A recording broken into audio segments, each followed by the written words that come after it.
ఏమంటారు అంటే తెలుసు అంటే ఏం జరుగుతుంది, లేదంటే ఇది ఏం ఎక్స్పెక్ట్ చేయొచ్చు, సర్ప్రైజ్లు ఉంటాయా, షాక్లు ఉంటాయా, దాని మీద వెళ్తున్నారు. అంటే అనుకున్న ఇప్పుడు ఏ సినిమా అయినా సరే గుడ్ గెలుస్తుంది, చివరికి ఈవిల్ ఓడిపోతుంది.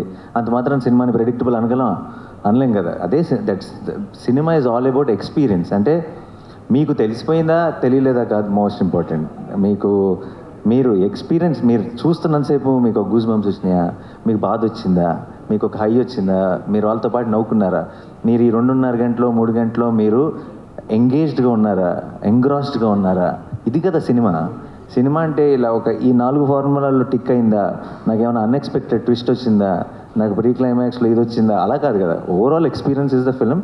So I genuinely I'm not scared of telling the story before hand. And మీరు అన్నట్టు ఒక థ్రిల్లర్లు కానీ సస్పెన్స్ ఫిల్మ్స్లో మొత్తం చెప్పలేం, ఎందుకంటే అవి బ్యాంక్ అవుతాయి కాబట్టి.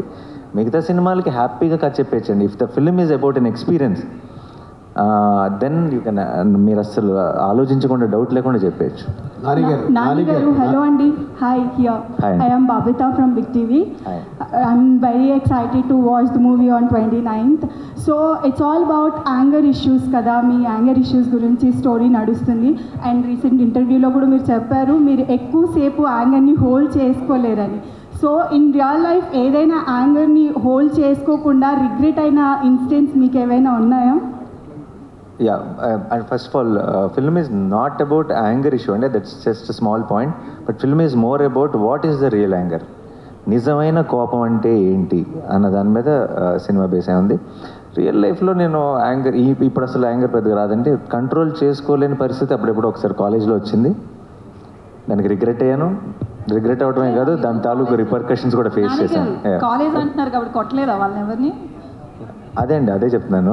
చాలా రిపర్కషన్స్ ఫేస్ చేయాల్సి వచ్చింది. దాని డీటెయిల్స్లోకి వెళ్ళాను అనుకోండి, ఇప్పుడు మీరు నన్ను చూస్తున్న ఇమేజ్ మీ మైండ్లో మారిపోతుంది. I will not go into the details. నేను వెంకట్ ఎన్టీవీ సార్. ఆయన సరిపోతే శనివారం అంటున్నారు, కానీ same concept already Allu Arjun గారు చేశారు. నా పేరు సూర్య, నా ఇల్లు ఇండియా. దాంట్లో కూడా యాంగ్రీ మ్యాన్, ఆయన యాంగ్రీని దాన్ని కంట్రోల్ చేయడానికి చాలా చేస్తారు. దాంట్లో క్యారెక్టర్ పేరు కూడా సూర్య. ఇందులో మీది కూడా మీ పేరు క్యారెక్టర్ పేరు సూర్య.